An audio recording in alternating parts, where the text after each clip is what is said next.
نماز کے بعد کے اذکار کے متعلق، نماز کا سلام پھیرتے ہی نماز ختم ہو جاتی ہے. اس کے بعد سب سے پہلے کہنا چاہیے اللہ اکبر ایک بار، اور تھوڑا سا بلند آواز سے، جس سے پتہ چلے کہ نماز پڑھ لی ہے.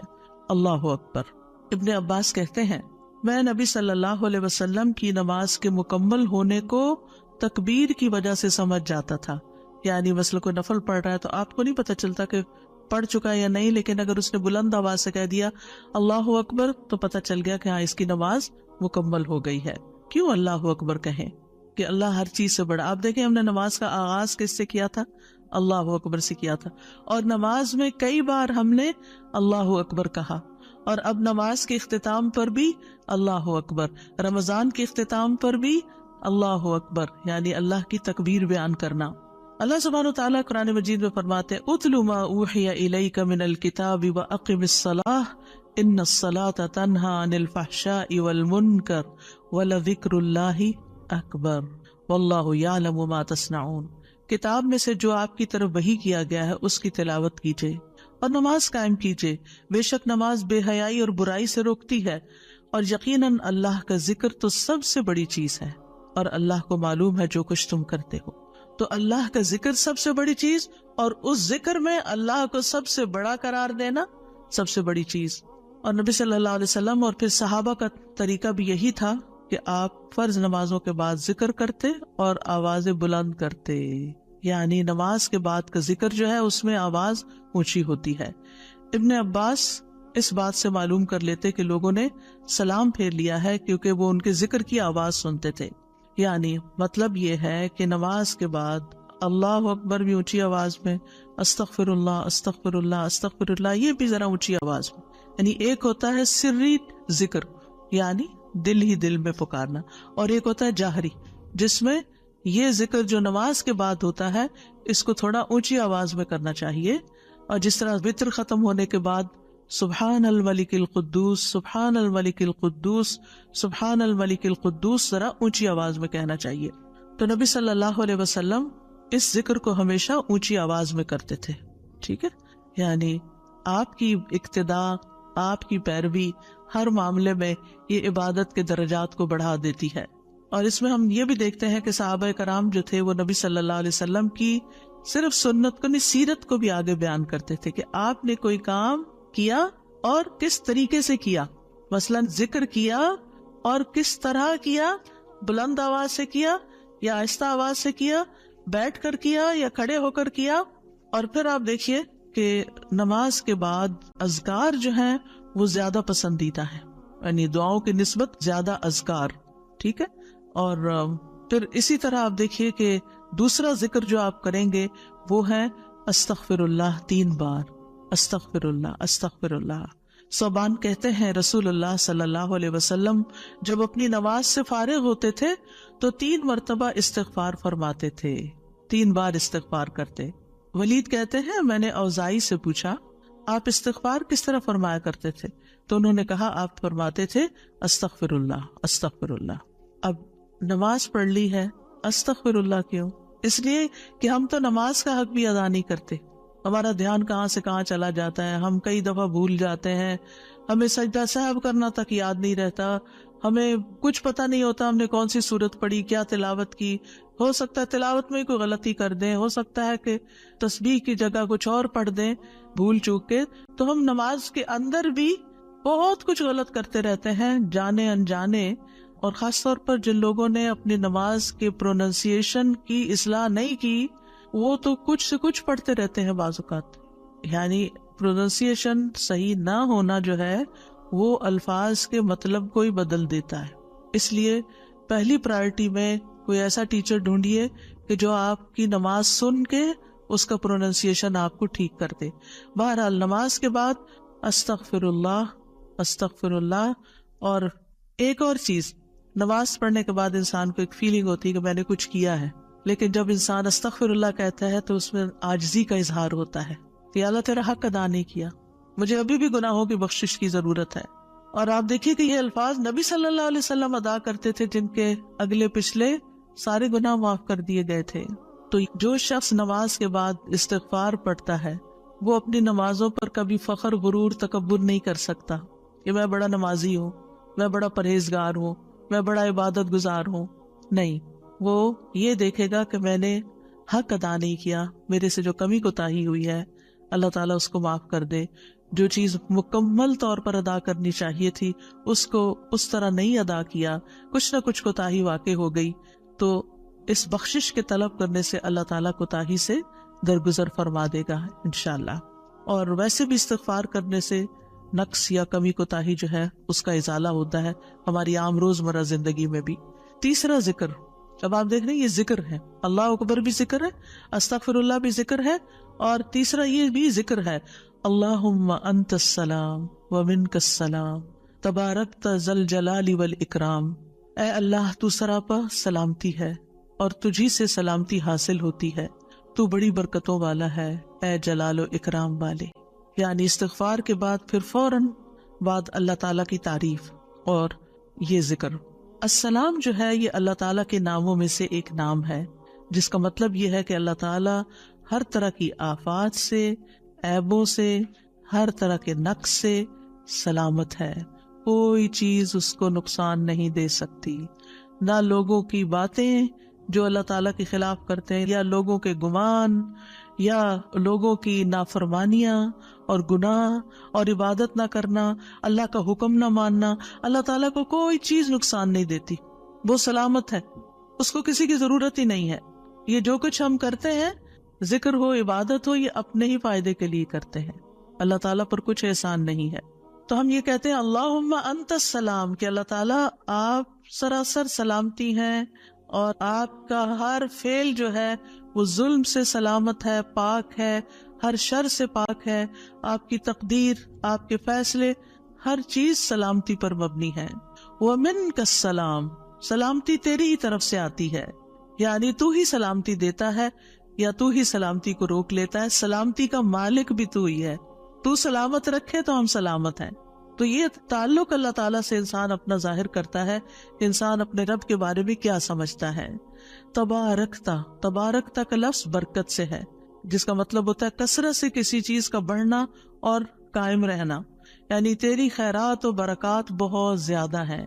ذل جلال والاکرام، اے عزت اور جلال والے. جلال کا مطلب ہے عظمت، بڑائی، اور اکرام کا مطلب ہے احسان. یعنی تو اپنے بندوں کو عزت و اکرام دیتا ہے، اپنے رسولوں کو، اپنے انبیاء کو اور اپنے صالح بندوں کو تو ہی عزت اور اکرام اور برکتیں عطا کرتا ہے. ساری نعمتیں تیری ہی طرف سے ہیں. اور یہ کتنا خوبصورت ذکر ہے جو ہم ہر نماز کے بعد کرتے ہیں، یا جو نہیں کر رہے انہیں لازماً کرنا چاہیے، کہ اللہ سبحانہ وتعالیٰ سے ہم اپنے اچھے گمان کا اظہار کرتے ہیں اور ایک طرح سے انڈائریکٹلی سلامتی اور برکت طلب بھی کرتے ہیں. آپ دیکھیے عموماً ہم جب کسی چیز کے اندر فائدہ دیکھتے ہیں تو ہم خیر اس سے وابستہ کر لیتے ہیں، یہ ہے تو کام ہوگا، یہ نہیں تو کام ہی نہیں ہوگا. مثلاً آپ کوئی قلم خریدتے ہیں اور اس سے لکھنا شروع کرتے ہیں اور آپ کو اچھا لگتا ہے، یا آپ اس سے جو لکھنا چاہتے تھے آرٹیکل یا کوئی چیز یا نوٹس اپنے تو بڑے اچھے لکھ پاتے ہیں، تو آپ کہنے لگتے ہیں یہ قلم بڑا مبارک ہے. ٹھیک ہے بھائی، قلم اچھا ہے، فائدہ دے رہا ہے آپ کو، لیکن اصل تو اللہ نے آپ کے لیے یہ وسیلہ بنایا کہ اس نے آپ تک یہ پہنچایا. تو اصل برکت اور خیر اور سلامتی کا منبع اللہ رب العزت کی ذات ہے. چیزوں کے ساتھ مت چمٹ جائیے اور ان پر اتنے ڈیپینڈنٹ نہ ہو جائے کہ اللہ کو بھول جائیں اور اللہ تعالیٰ کی نعمت اور اللہ تعالیٰ کا احسان یاد نہ کریں. تو اس لیے ہر نماز کے بعد ہم اس بات کا اقرار کرتے ہیں کہ ساری برکتیں تیری ذات سے ہیں یا رب، ساری سلامتی تیری طرف سے ہے یا رب، عزت اور اکرام تیری ہی طرف سے ہے یا رب، تو ہی جس کو چاہے اس پر احسان فرماتا ہے، لہٰذا ہم یہ سب کچھ تجھ سے ہی طلب کرتے ہیں.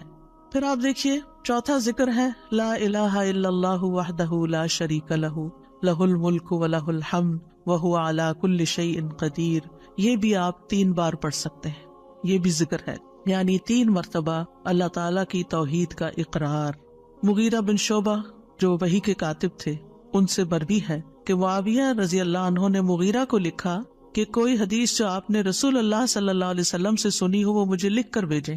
راوی کہتے ہیں کہ مغیرہ رضی اللہ عنہ نے انہیں لکھا کہ میں نے آپ صلی اللہ علیہ وسلم سے سنا ہے آپ اپنی نماز سے فارغ ہونے کے بعد 3 مرتبہ یہ پڑھا کرتے تھے لا الہ الا اللہ وحدہ لا شریک لہ لہ الملک ولہ الحمد وہو علی کل شیء قدیر. سب سے پہلے توحید کا اقرار کہ اللہ ایک ہے، وہی الہ ہے، وہی خالق ہے، مالک ہے، رب ہے، معبود ہے. پھر اس بات کا انکار کہ کوئی اس کا شریک ہو، لا شریک لہ.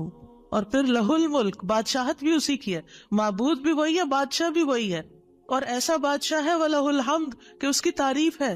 دنیا کے بادشاہوں کا حشر ہوتا دیکھا ہے آپ نے، ان کے ساتھ کیا کیا جاتا ہے. لیکن اللہ سبحانہ وتعالیٰ کی بادشاہت پر کوئی آنچ نہیں آتی، کوئی اس کو ہلا نہیں سکتا، کوئی اس کو نقصان نہیں دے سکتا، کوئی اس پر باتیں نہیں بنا سکتا، کوئی اس کا نقص نہیں نکال سکتا کہ اللہ تعالیٰ نے آسمان میں یہ کیا چیز بنا دی اور زمین میں کیا بنا دی. نہیں، وَلَهُ الْحَمْدُ، اسی کی ہے تعریف.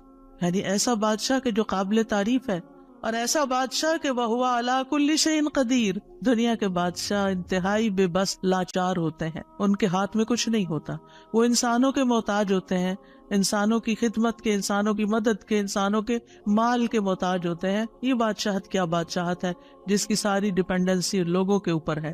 تو اصل بادشاہت تو اللہ کی ہے کہ جو ہر چیز پر پوری قدرت رکھتا ہے. تو آپ اس احساس کے ساتھ اگر اللہ تعالیٰ کا یہ ذکر کرتے ہیں تو آپ کا دل ایک سکون سے بھر جائے گا، ایک خوشی سے بھر جائے گا کہ میں ایسی ہستی کو جانتی ہوں، ایسی ذات کو جانتی ہوں کہ جو اتنی خوبیوں کی مالک ہے. کیونکہ یہ انسان کی فطرت میں ہے، انسان کی نفسیات میں ہے کہ وہ کسی چیز کی تعریف کر کے خوش ہوتا ہے. اور عام طور پر ہم صرف سامنے نظر آنے والی چیزوں کی تعریف کر کر کے خوش ہوتے رہتے ہیں، اور تھوڑے دن کے بعد وہ بھی خراب ہو جاتی، وہ تعریف بھی ساتھ ہی چلی جاتی ہے. انسان ہے تو مر جاتے ہیں، ان کے اعمال ہے تو ختم ہو جاتے ہیں، اور کبھی وہ اچھے ہوتے ہیں اور پلٹ بھی جاتے ہیں. وہ کہاں گئی تعریفیں؟ جوان ہے تو بڑھاپے میں ساری تعریفیں چلی گئی، مالدار تھے تو غریب ہوئے تو ساری تعریفیں چلی گئیں. اسی طرح علم ہے اور جنون لاحق ہو گیا تو ساری تعریفیں چلی گئیں، سب کچھ الٹ گیا. اور دنیا کے یہ سارے نظارے آپ نے دیکھے ہوں گے کہ جب ہر نعمت لوگوں پر الٹ جاتی. اسی لیے ہم دعا کرتے ہیں نا کہ اللہ وانی اعوذ بک من زوال نعمتک، کہ اللہ نعمتوں کے زوال سے بچانا. یہ انتہائی تکلیف دہ چیز ہے، لیکن یہ ایک دنیا کا قانون ہے، یہ سب کچھ ہوتا ہے اور ہماری آنکھیں دیکھتی ہیں. لیکن اللہ سبحانہ و تعالی ان سب چیزوں سے پاک ہے، اس کو کوئی زوال نہیں اور اس کا کوئی کچھ بگاڑ نہیں سکتا، اور وہ ہر چیز پر پوری طرح قادر ہے، جو چاہے کر سکتا ہے، اور تعریف اسی کے لیے ہے. پانچواں ذکر، لا الہ الا اللہ وحدہ لا شریک لہ لہ الملک ولہ الحمد وہو علی کل شیء قدیر. اللہم لا مانع لما اعطیت ولا معطی لما منعت ولا ينفع ذا الجد منک الجد. اللہ کے سوا کوئی الہ نہیں، وہ اکیلا ہے، اس کا کوئی شریک نہیں، بادشاہت اسی کی ہے اور تمام تعریف اسی کے لیے ہے، اور وہ ہر چیز پر پوری طرح قدرت رکھنے والا ہے. اے اللہ، جو کچھ تو نے دیا ہے اسے کوئی روکنے والا نہیں، اور جو کچھ تو نے روک دیا اسے کوئی دینے والا نہیں، اور کسی مالدار کو تیری بارگاہ میں اس کا مال نفع نہیں پہنچا سکتا. ابتدا میں تو وہی اللہ کی توحید بیان ہوئی، اس کی بادشاہت اور اس کی حمد کا ذکر ہے اور اس کی قدرت کا ذکر ہے، اور اس کے بعد کہ جو اللہ نے دیا، جو وہ دینا چاہتا ہے اسے کوئی روک نہیں سکتا. یہاں بھی آپ دیکھیں، مانگ کچھ نہیں رہی، یہ ذکر ہے، یہ دعا نہیں، یہ کیا ہے؟ ذکر ہے. اور جو کچھ تو نے روک دیا کوئی دے ہی نہیں سکتا، اور سارے ہی مالدار فقیر ہیں، اور خاص طور پر تیرے سامنے فقیر ہیں. یا ایھا الناس انتم الفقراء الی اللہ واللہ هو الغنی الحمید. اے لوگو، تم سب اللہ کے فقیر ہو، اللہ کے محتاج ہو، اور اللہ ہی غنی، مالدار اور وہی قابل تعریف ہے. واللہ هو الغنی الحمید. ٹھیک ہے. نبی صلی اللہ علیہ وسلم جب سلام پھیرتے تھے تو یہ دعا پڑھا کرتے تھے یا یہ ذکر کیا کرتے تھے. اور اس میں آپ دیکھیے کہ یہ جو عقیدہ ہے نا کہ اللہ روکے تو کوئی دے نہیں سکتا، یہ انسان کو بڑا اطمینان دے دیتا ہے. اگر کوئی چیز، کوئی خیر آپ کی طرف آنے سے رکی ہوئی ہے تو وہ اللہ ہی نے روکی ہوئی ہے، آپ پر رحمت کی وجہ سے. بدگمان نہ ہو، اس سے کسی وجہ سے رکی ہوئی ہے. آپ کسی کی کوئی اچھی چیز دیکھتے ہیں، کسی کا مینشن دیکھتے ہیں تو سوچتے ہیں کتنا خوش قسمت ہے، کتنے بڑے گھر میں رہتا ہے. کسی کے پاس فراری دیکھتے ہیں تو آپ کہتے ہیں واہ کتنا خوش قسمت ہے. لیکن آپ کو نہیں پتا کہ یہی چیزیں اس کے لیے کتنی بڑی آزمائش بنی ہوئی ہیں، آپ نہیں جانتے. اور اگر اللہ نے آپ کو نہیں دی تو آپ کو بہت سے شر سے محفوظ رکھا ہوا.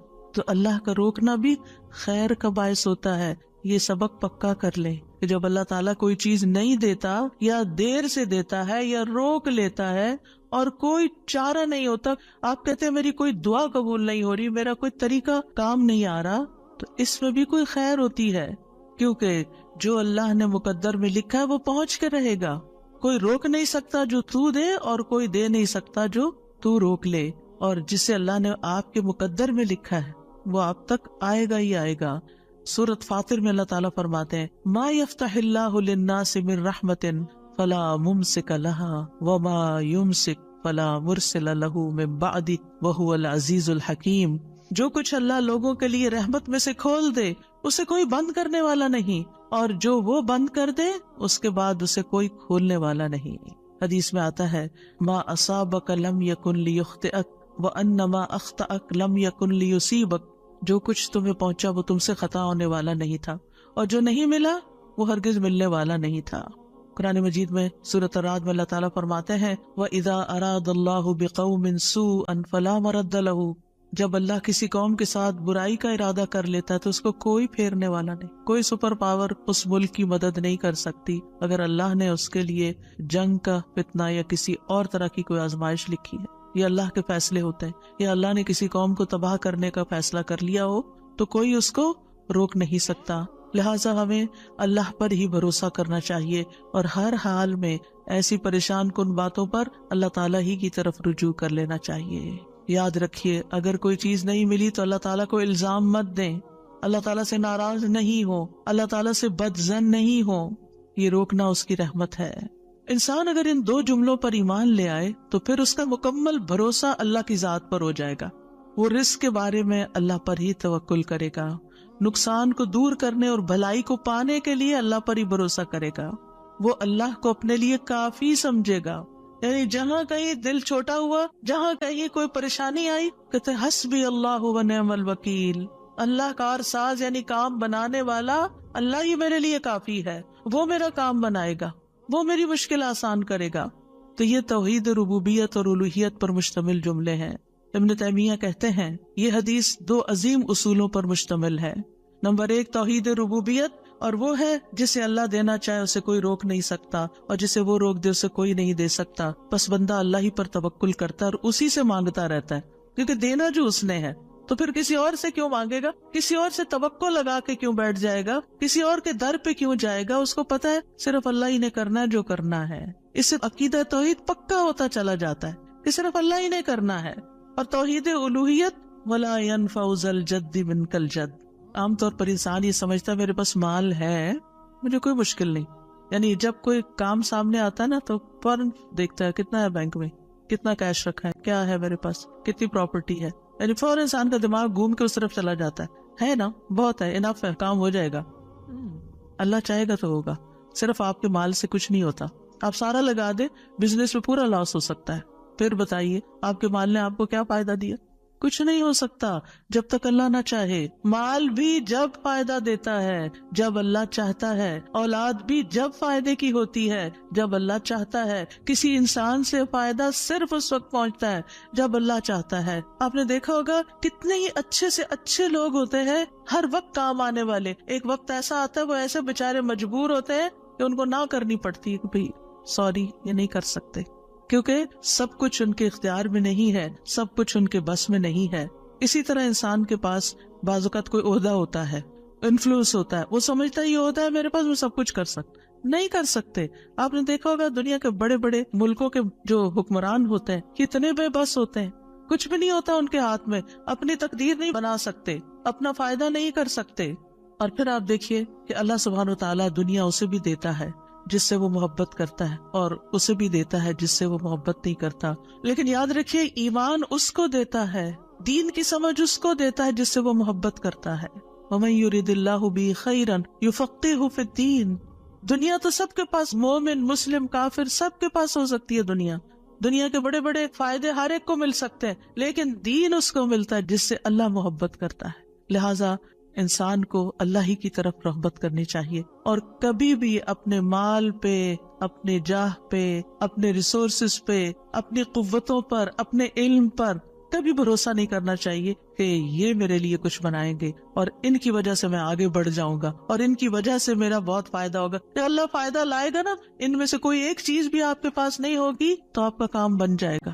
اور اگر فائدہ نہیں دینا نا اللہ نے ان ساری چیزوں کے ہوتے ہوئے، کئی دفعہ لوگ کہتے ہیں ہر چیز ہے میرے پاس لیکن پھر بھی میرا یہ مسئلہ حل نہیں ہوتا، معلوم نہیں کیوں رکاوٹ آ گئی، اور پھر وہ غلط سوچنا شروع کر دیتے ہیں، فلاں کی بندش ہے، فلاں کی نظر ہے، فلاں نے یہ کر دیا. نہیں، نفع اور نقصان دونوں اللہ کے ہاتھ میں. نہ کسی کی نظر آپ کو نقصان دے سکتی ہے، نہ کسی کا جادو آپ کو نقصان دے سکتا ہے، نہ کسی کا حسد آپ کو نقصان دے سکتا ہے اگر اللہ نہ چاہے. لہٰذا اسی سے دعا کرتے رہیں، اور جو پروٹیکشن کی دعائیں اس نے سکھائی ہیں وہ پڑھتے رہیں، اور باقی بھروسہ اللہ کی ذات پر کریں.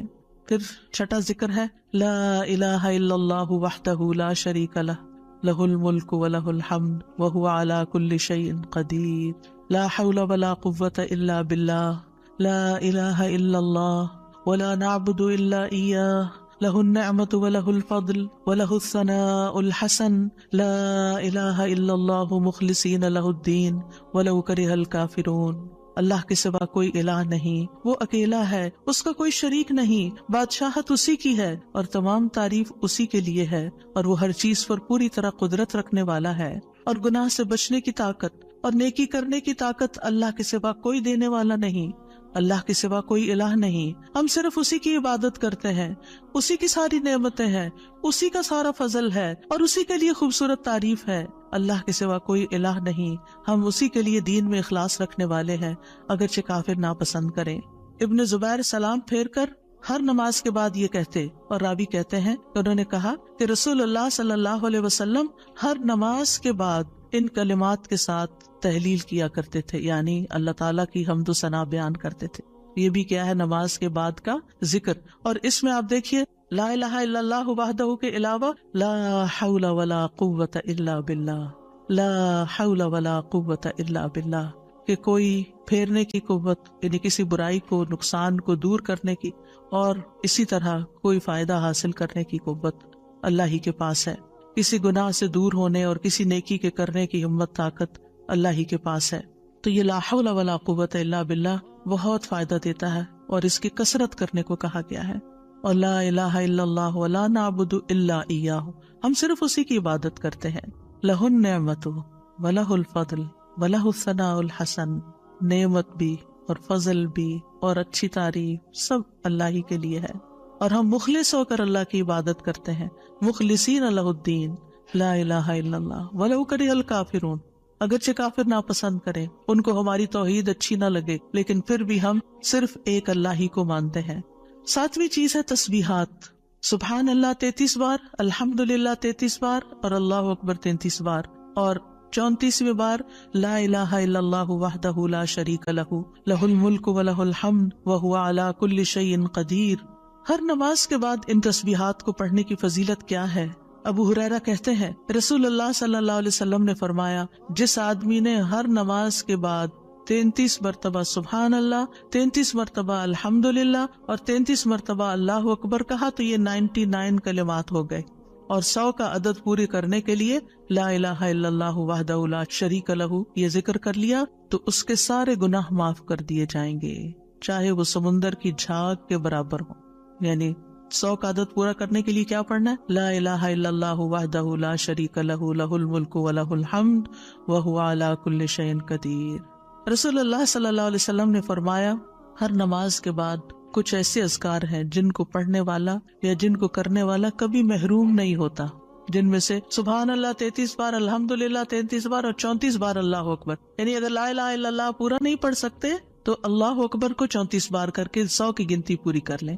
پھر اسی طرح رسول اللہ صلی اللہ علیہ وسلم کے پاس کچھ فقیر صحابہ حاضر ہوئے، کہا کہ امیر لوگ بلند درجات اور ہمیشہ رہنے والی جنت حاصل کر چکے. حالانکہ جس طرح ہم نماز پڑھتے ہیں وہ بھی پڑھتے ہیں، جیسے ہم روزے رکھتے ہیں وہ بھی رکھتے ہیں، لیکن مال و دولت کی وجہ سے انہیں ہم پر فضیلت حاصل ہے. اس کی وجہ یہ کہ وہ حج کرتے ہیں، عمرہ کرتے ہیں، جہاد کرتے ہیں، صدقے دیتے ہیں، اور ہم محتاجی کی وجہ سے یہ کام نہیں کر سکتے. آپ نے فرمایا کیا میں تمہیں ایک ایسا عمل نہ بتا دوں اگر تم اس کی پابندی کرو گے تو جو لوگ تم سے آگے بڑھ چکے ہیں تم انہیں پالو گے اور تمہارے مرتبے تک کوئی نہیں پہنچ سکتا، اور تم اپنے سامنے موجود لوگوں میں سب سے بہتر ہو جاؤ گے سوائے ان کے جو یہی عمل شروع کر دیں. ہر نماز کے بعد 33 بار سبحان اللہ، 33 بار الحمدللہ، 33 بار اللہ اکبر، اور پھر 34ویں بار تو وہ ذکر آپ کو بتا ہی دیا گیا. اور اگر آپ 33 بار نہ پڑھ سکے تو 10 بار سبحان اللہ، 10 بار الحمدللہ اور 10 بار اللہ اکبر پڑھ لیا کریں. یعنی اگر جلدی ہے تو پھر 10 بار بھی پڑھ سکتے ہیں. نبی صلی اللہ علیہ وسلم نے فرمایا 2 عمل ایسے ہیں اگر کوئی مسلمان بندہ ان کی پابندی کر لے تو جنت میں داخل ہوگا، اور وہ بہت آسان ہے مگر ان پر عمل کرنے والے بڑے کم ہیں. وہ کیا ہیں؟ ہر نماز کے بعد 10 بار سبحان اللہ، 10 بار الحمدللہ، 10 بار اللہ اکبر. فرمایا زبان کی ادائیگی کے اعتبار سے تو 150 بار ہیں، یعنی 5 نمازوں میں 10 بار، اور ترازو میں 1500 ہوں گے. اور جب سونے لگے تو 34 بار اللہ اکبر، 33 بار الحمدللہ اور 33 بار سبحان اللہ کہے. زبانی طور پر تو یہ 100 ہے مگر میزان میں یہ تسبیحات 1000 ہوں گی.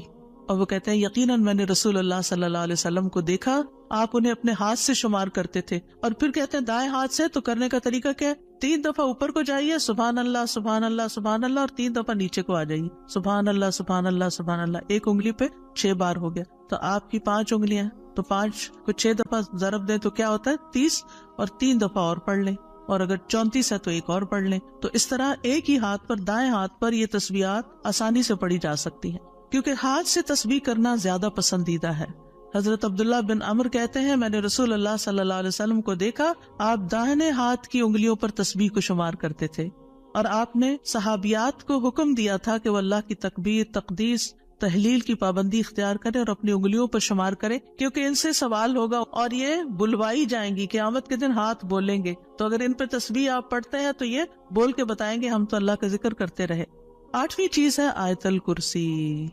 اللہ لا الہ الا هو الحی القیوم لا تأخذه سنة ولا نوم له ما في السماوات وما في الأرض من ذا الذي يشفع عنده إلا بإذنه يعلم ما بين أيديهم وما خلفهم ولا يحيطون بشيء من علمه إلا بما شاء وسع كرسيه السماوات والأرض ولا يؤوده حفظهما وهو العلي العظيم.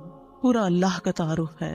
اللہ وہ ہے کہ اس کے سوا کوئی معبود نہیں، وہ زندہ ہے، ہر چیز کو قائم رکھنے والا ہے، نہ اسے کچھ اونگ پکڑتی ہے اور نہ کوئی نیند. اسی کا ہے جو کچھ آسمانوں میں ہے اور جو کچھ زمین میں ہے. کون ہے جو اس کے پاس اس کی اجازت کے بغیر سفارش کرے؟ وہ جانتا ہے جو کچھ ان کے سامنے اور جو کچھ ان کے پیچھے ہے، اور وہ اس کے علم میں سے کسی چیز کا احاطہ نہیں کر سکتے مگر جتنا وہ چاہے. اس کی کرسی آسمان اور زمین کو سمائے ہوئے ہے، اور اسے ان دونوں کی حفاظت یعنی آسمان اور زمین کی حفاظت تھکاتی نہیں، اور وہی سب سے بلند، سب سے بڑا ہے. ہر نماز کے بعد آیت الکرسی پڑھنے کی فضیلت یہ ہے کہ جو شخص نماز کے بعد اس کو پڑھ لیتا ہے اور اس نماز کے بعد اس کی ڈیتھ ہو جاتی ہے تو فرمایا اس کو موت کے علاوہ کوئی چیز جنت میں جانے سے نہیں روک سکتی. مر گیا تو سیدھا جنت میں. یہ قرآن مجید کی سب سے افضل آیت ہے. ابو ذر غفاری کہتے ہیں میں مسجد حرام میں داخل ہوا اور رسول اللہ صلی اللہ علیہ وسلم کو اکیلے دیکھ کر آپ کے پاس آ کے بیٹھ گیا. میں نے کہا یا رسول اللہ صلی اللہ علیہ وسلم کون سی آیت افضل ہے جو آپ پہ نازل ہوئی؟ آپ نے فرمایا آیت الکرسی. کرسی کے مقابلے میں 7 آسمان اس طرح ہیں جیسے بیابان زمین میں کوئی چھلا گرا پڑا ہو، اور پھر کرسی کے مقابلے میں عرش کا حجم اتنا ہے جیسے اس چھلے کے مقابلے میں بیابان کا وجود. اور یہ قرآن مجید کی سب سے عظیم آیت بھی ہے. ابی ابن کعب سے روایت ہے ایک مرتبہ نبی صلی اللہ علیہ وسلم نے ان سے پوچھا اللہ کی کتاب میں سب سے عظیم آیت کون سی ہے؟ انہوں نے کہا اللہ اور اس کا رسول ہی زیادہ جانتے ہیں. آپ نے یہ سوال کئی مرتبہ دہرایا تو ابی ابن کعب نے کہا آیت الکرسی. یہ سن کر آپ نے فرمایا ابو المنذر تمہیں تمہارا علم مبارک ہو. اس ذات کی قسم جس کے ہاتھ میں میری جان ہے، عرش کے پائے کے پاس یہ اللہ بادشاہ کی پاکیزگی بیان کرتی ہوگی. اس کی ایک زبان اور 2 ہونٹ ہوں گے، یعنی جو لوگ اس پڑھیں گے وہ ان کے حق میں ایک طرح سے گواہ ہوگی. 9ویں چیز جو نماز کے بعد پڑھنی چاہیے وہ ہے معوذات. سورۃ الاخلاص، سورۃ الفلق، سورۃ الناس. پہلی سورت میں اللہ تعالیٰ کی توحید بیان ہوئی ہے. دوسری سورت میں انسان کو پناہ مانگنے کے لیے کہا گیا ہے کہہ دیجئے میں مخلوق کے رب کے پناہ پکڑتا ہوں اس چیز کے شر سے جو اس نے پیدا کی، اور اندھیری رات کے شر سے جب وہ چھا جائے، اور گرہوں میں پھونکنے والیوں کے شر سے، اور حسد کرنے والے کے شر سے جب وہ حسد کرے. انہی چیزوں کا خوف رہتا ہے نا، کوئی جادو کر دے گا، کوئی حسد کر لے گا. ہر نماز کے بعد پڑھیں گے کس وقت وہ کرے گا؟ اس کو تو آپ موقع ہی نہیں دے رہے کہ وہ جادو کرے یا آپ سے حسد کرے. ہر 2 نمازوں کے بیچ میں جو کوئی ایسا فتنہ فساد آیا اس کا ازالہ ہوتا چلا جائے گا. عقبہ بن عامر کہتے ہیں کہ رسول اللہ صلی اللہ علیہ وسلم نے مجھے حکم دیا تھا کہ میں ہر نماز کے بعد معوذات پڑھا کروں، یعنی یہ تینوں صورتیں پڑھا کروں. 10ویں چیز ہے رب اعنی علی ذکرک و شکرک و حسن عبادتک، اللہ کے ذکر، اس کے شکر اور اچھی عبادت پر اللہ کی مدد مانگنا۔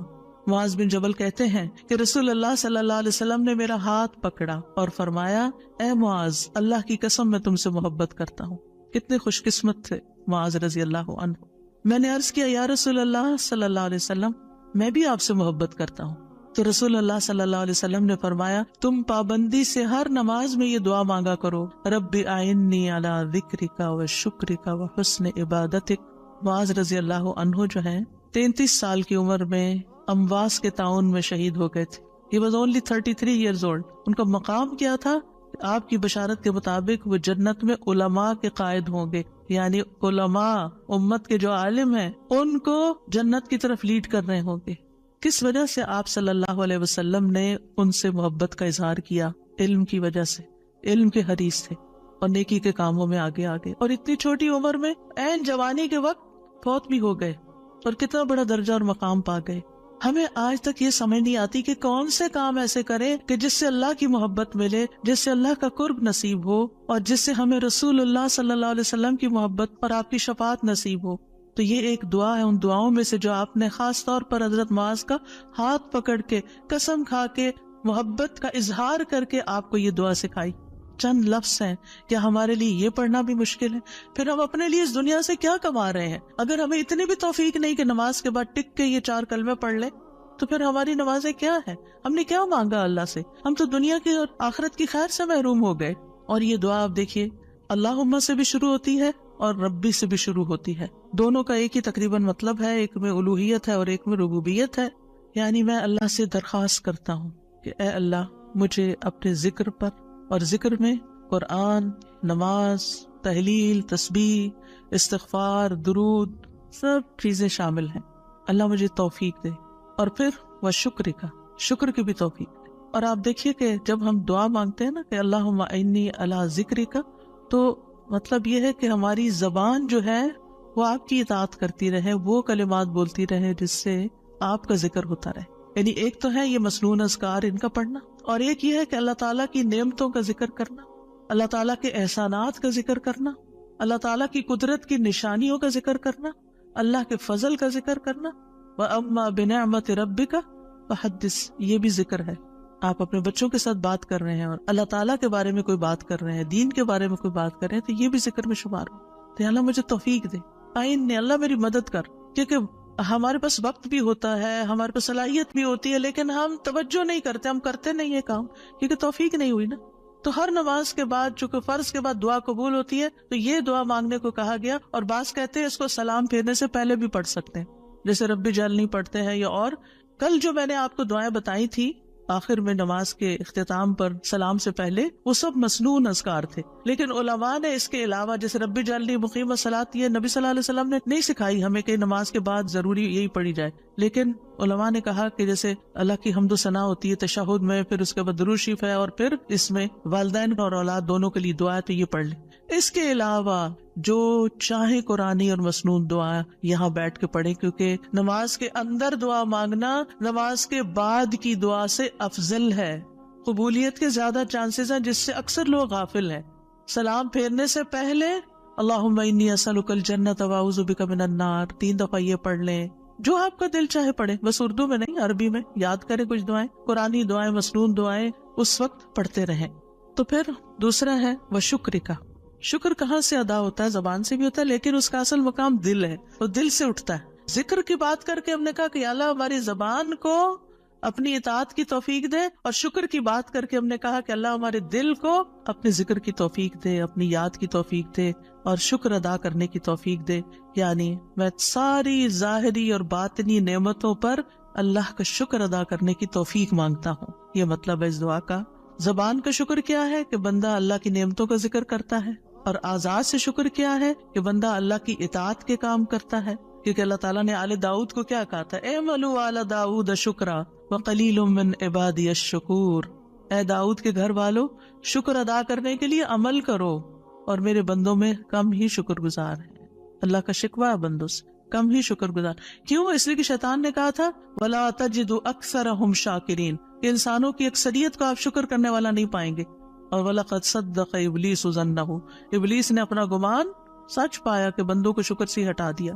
تو شکر کی توفیق مل جائے تو پھر شکر ادا کیا جائے، اور یہ شکر کا سلسلہ تو کہیں ختم ہوتا ہی نہیں، کیونکہ اتنی نعمتیں ہیں کہ ہم گن ہی نہیں سکتے۔ ابن رجب کہتے ہیں کہ دین میں یا دنیا میں اللہ کی ہر نعمت جو بندے کو حاصل ہوتی ہے اس میں نعمت کا شکر ادا کرنے کی ضرورت ہوتی ہے، پھر جو شکر کی توفیق ملتی ہے اس پر بھی شکر ادا کرنے کی ضرورت ہے، یعنی شکر پر بھی شکر، یہ ایک اور نعمت ہے، اس میں دوبارہ شکر ادا کرنے کی ضرورت ہے، پھر دوبارہ شکر کیا تو ایک اور نعمت مل گئی، اب کیا ہے ایک اور دفعہ شکر کریں، اور یہ سلسلہ ہمیشہ جاری رہتا ہے، یعنی شکر کا سلسلہ کبھی ختم نہیں ہونا چاہیے، شکر کرتے ہی چلے جائیں۔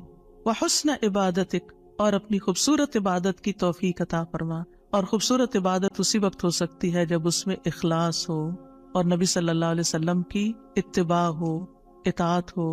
اطاعت اعضاء سے کی جاتی ہے، یعنی ہمارے اعضاء، ہاتھ پاؤں، ہمارا جسم یہ عبادت میں مشغول ہوتا ہے۔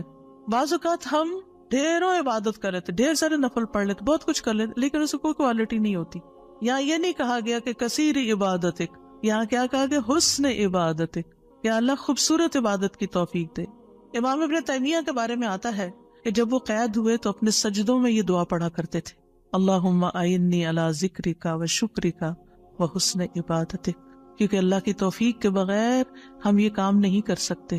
جس کی زندگی میں ذکر آ گیا، جس کی زندگی میں شکر آ گیا، اور جس کی زندگی میں خوبصورت عبادت آ گئی، وہ خوش قسمت ترین انسان ہے، اس کو سبھی کچھ مل گیا۔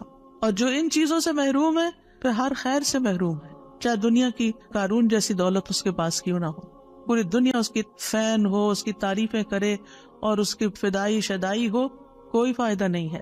ایک اور دعا ہے، رب قنی عذابک یوم تبعث عبادک، اے میرے رب مجھے اس دن کے عذاب سے بچانا جس دن تو اپنے بندوں کو اٹھائے گا۔ 3 بار یہ دعا، اے اللہ ہمیں اس دن کے عذاب سے بچانا جس دن تو اپنے بندوں کو اٹھائے گا۔ ایک دفعہ بھی پڑھی جا سکتی، 3 دفعہ کی شرط نہیں ہے۔ براء بن عازب کہتے ہیں جب ہم رسول اللہ صلی اللہ علیہ وسلم کے پیچھے نماز پڑھتے تھے تو ہم آپ کی دائیں طرف کھڑے ہونے کو پسند کرتے تھے تاکہ آپ ہماری طرف رخ کر کے متوجہ ہوں۔ براء کہتے ہیں میں نے آپ کو فرماتے ہوئے سنا، یعنی آپ پلٹ رہے تھے اور کہہ رہے تھے رب قنی عذابک یوم تبعث عبادک۔ یہ رات کو سوتے ہوئے بھی پڑھا کریں اور نمازوں کے بعد بھی کہ اللہ اس دن کے عذاب سے بچا لینا جس دن تو بندوں کو دوبارہ پیدا کرے گا۔ 13 اللہم اغفر لی ما قدمت وما اخرت وما اسررت وما اعلنت وما اسرفت وما انت عالم به منی انت المقدم وانت المؤخر لا الہ الا انت۔ اے اللہ میرے وہ گناہ بخش دے جو میں پہلے کر چکا، جو میں نے بعد میں کیے، اور جو چھپے ہوئے کیے اور جو ظاہر میں کیے، اور جو میں حد سے بڑھا رہا اور وہ جن سے تو مجھ سے زیادہ باخبر ہے۔ تو ہی نیکی اور خیر میں آگے کرنے والا اور پیچھے کرنے والا ہے، تیرے سوا کوئی معبود نہیں۔ نبی صلی اللہ علیہ وسلم سلام پھیرنے کے بعد یہ دعا پڑھا کرتے تھے، یعنی اس دعا کے بارے میں ثابت ہے کہ سلام کے بعد پڑھا کرتے تھے۔ اللہم اغفر لی ما قدمت، بات یہ ہے کہ جو نیک لوگوں کی نیکیاں ہوتی ہیں وہ مقربین کے گناہ شمار ہوتے ہیں، یعنی ان کا سٹینڈرڈ اور ہائی ہوتا ہے نا، ان کی کوالٹی اور اچھی ہوتی ہے، تو اس لیے نبی صلی اللہ علیہ وسلم کے گناہ کوئی نہیں تھے کہ جس کے لیے آپ بخشش مانگتے تھے، ایک تو ہمیں سکھانے کے لیے، اور دوسرا یہ ہے کہ نیکیوں میں سے جو کم درجے کی نیکیاں ان پر بھی۔ وما اخرت، اور جو عبادت مجھ سے تاخیر ہوئی، کوتاہی ہوئی، جو میں نے لیٹ کی، جس کا حق ادا نہیں کیا۔ وما اسررت، جو میں نے چھپایا، جو میرے دل میں وسوسے اور خیالات آئے، بعض اوقات نماز کے اندر وسوسے آنا شروع ہو جاتے ہیں، تو یا اللہ تو اس کو بھی معاف کر دے۔ وما اعلنت، اور جو میں نے ظاہراً کیے، یعنی وہ اقوال افعال جو سب کے سامنے، لوگوں کے سامنے کوئی بری مثال پیش کی، یعنی یہ نبی صلی اللہ علیہ وسلم کے نہیں، یہ ہمارے لیے ہے کہ ہم بعض اوقات ایسی بات کر جاتے ہیں، ایسا کام کر جاتے ہیں جو دوسروں کو پٹ آف کر دیتا ہے نیکی کے کاموں سے، یا ان کو دین سے ہٹا دیتا ہے، یا اور اسی طرح کی غلطیاں ہم کرتے ہیں۔ اور پھر آپ دیکھیے کہ نبی صلی اللہ علیہ وسلم کی ہمبلنس بھی اس سے پتہ چلتی ہے کہ کتنے آپ ہمبل تھے، کہ سارا کچھ کر کے، بہترین عبادت کر کے پھر بخشش بھی مانگ رہے ہیں۔ اور پھر آپ دیکھیے کہ وما اسرفت، ہر معاملے میں ہم حد سے پار ہو جاتے ہیں، خوشی میں، غم میں، بے صبری میں، ہر چیز میں۔ تو اس کی بھی دعا ہے یہ کہ اللہ جہاں بھی میں حد لمٹ کراس کر رہا ہوں، اللہ مجھے وہ کراس کی ہوئی لمٹ کے آگے جو غلط کام کیا ہے مجھ سے تو وہ بھی معاف کر دے۔ اور وما انت عالم بہ منی، اور جو تو مجھ سے زیادہ جانتا ہے، یعنی خاص کے بعد عام کا بھی ذکر ہے، یعنی میں نے تو مانگ لیا جو مجھے سمجھ آتی تھی، اب اس کے علاوہ بھی جو کچھ ہے اس کو بھی آپ معاف کر دیجیے۔ اور پھر انت المقدم و انت المؤخر. دوسرے روایت میں انت المقدم والمؤخر بھی آتا ہے. جس کو تو چاہتا ہے آگے بڑھا دیتا ہے نیکی میں، جس کو تو چاہتا ہے پیچھے کر دیتا ہے. یعنی یہ نہ سوچیے کہ آج میں اگر نیکیوں میں آگے ہوں تو ہمیشہ ایسے ہی رہوں گی. ہمیشہ ڈرتے رہا کریں، پیچھے بھی ہو سکتے ہیں. تو یا اللہ تو مجھے آگے ہی رکھنا مراد یہ ہے.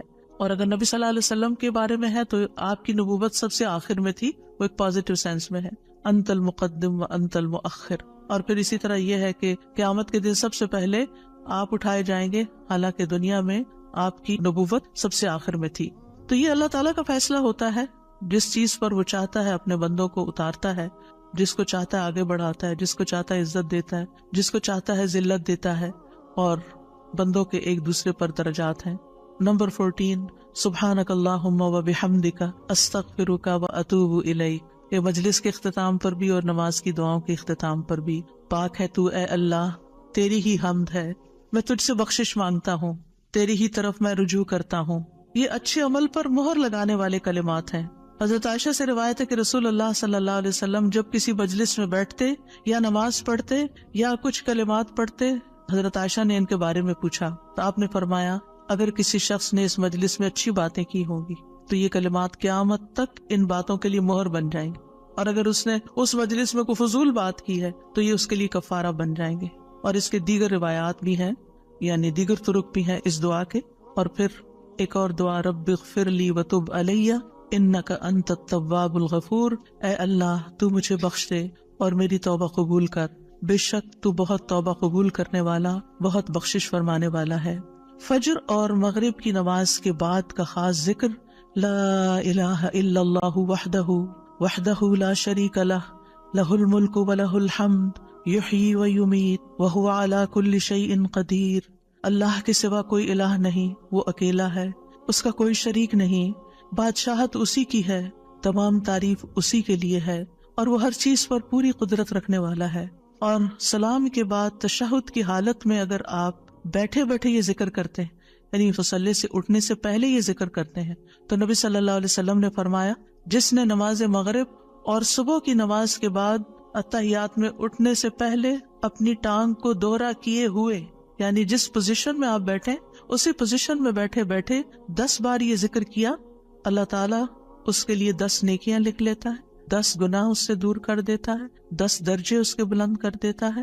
اس کے لیے ہر بری چیز سے حفاظت، شیطان مردود سے پناہ دینے والے یہ کلمات ہوتے ہیں. کوئی گناہ سوائے شرک کے اس کو نہیں پہنچتا، اور یہ اس روز عمل میں سب لوگوں سے افضل ہوتا ہے. یعنی صبح کے وقت اگر کوئی یہ پڑھ کے اٹھتا ہے مصلی سے تو یہ سب لوگوں سے افضل ہوتا ہے، سوائے اس شخص کے جس نے اس کے برابر یا اس سے زیادہ ان کلمات کو پڑھا ہو. اور ایک اور روایت میں ہے جو یہ 10 مرتبہ مغرب کے بعد پڑھے گا، اللہ اس کی حفاظت کے لیے اسلحہ بردار فرشتے بھیجے گا جو اس کی صبح تک شیطان سے حفاظت کریں گے. اللہ تعالیٰ سے دعا ہے کہ اللہ تعالیٰ ہمارے ان اعمال کو قبول کرے اور ہمیں اس ذکر کی توفیق دے. میں یہ پڑھتے ہوئے سوچ رہی تھی کہ جو شخص یہ ساری دعائیں پڑھے نماز کے بعد، اس کے پاس فضول کام کرنے کا کون سا وقت باقی بچے گا.